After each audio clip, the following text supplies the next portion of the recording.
Rule number 26, role play creates muscle memory. The ears have to hear what the mouth is going to say.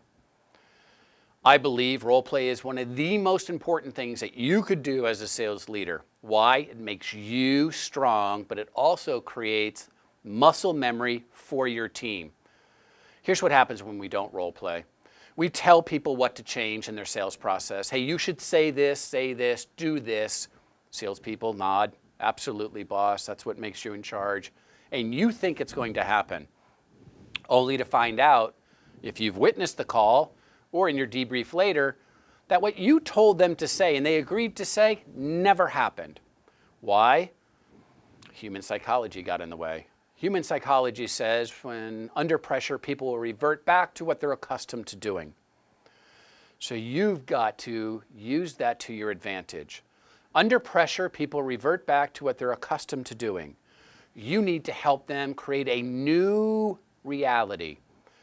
Remember, we've got to make sure that people, when they're under pressure, revert back to this new way of doing things.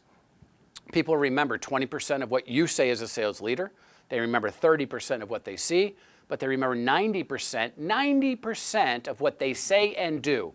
So role play allows them to say and do something new. So here are the things that we want to learn here today. Number one, you should be role playing as a sales leader 3 to 4 times a day. Easy. It doesn't take a long time. Role play should take under 3 to 5 minutes. Do never do a 1-hour role play. It's not realistic and no one can remember it. So you should be role playing. If you don't feel competent enough to role play in certain areas, get others to do it for you. Why? Because adults learn by imitation and illustration. Your salespeople, if they're not doing something right, need to see how to do it right. Telling them that it's not right isn't going to solve the issue. That's why if your kids play soccer, they show them how to dribble. They don't say, oh, go dribble, figure it out. No, they show them because adults learn by watching others and mimicking them.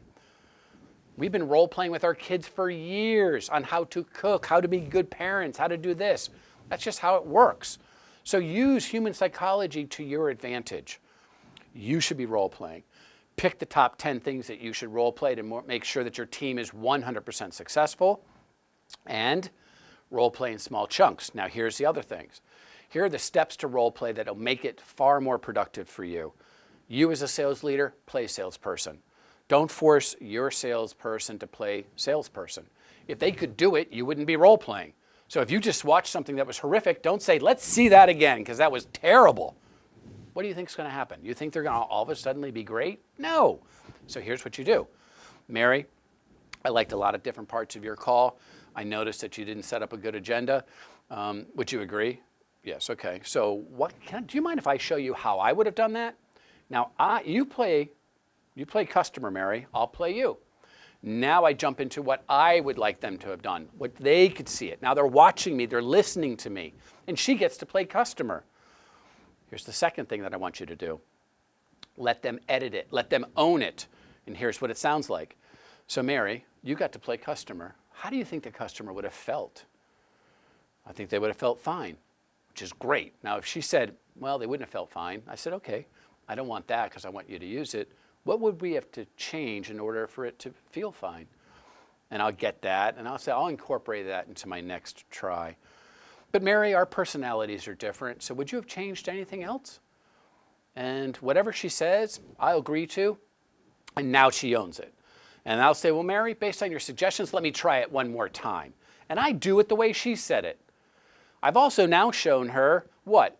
That the words don't matter. So I'm going to change my words to match that because I also want it to be Mary's. So then Mary will have the confidence and conviction that this works. And here's the last stage. Mary, why don't you do that to me now? Now you have to know as a sales leader, is Mary's role play going to be perfect the first time? No, because she hasn't done it before. But by the third or fourth time, she's a machine. She will use that when she's in front of a customer. Again, why? Because under pressure, people will revert back to what they're accustomed to doing.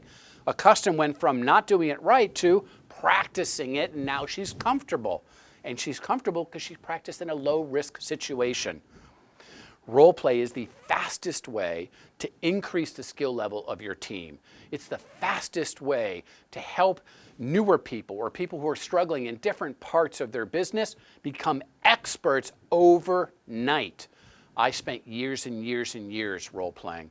I role played all the different scenarios. I role played, here are the top 10 objections, how would I say it? If you role play, it's like batting cage. It's like batting practice. It's like a golfing range. It's like a putting green. Practice, practice, practice. I've always said practice prevents poor performance. And that's what this does. Salespeople on their own probably won't role play. But your job as a sales leader is to create the environment where they feel comfortable and they change the way they go about doing business. Good luck. To learn more about the Sandler Rules for Sales Leaders, the best-selling book and complete full-length video course is available now at Sandler.com. Or you can click subscribe to get notified about future sales tips.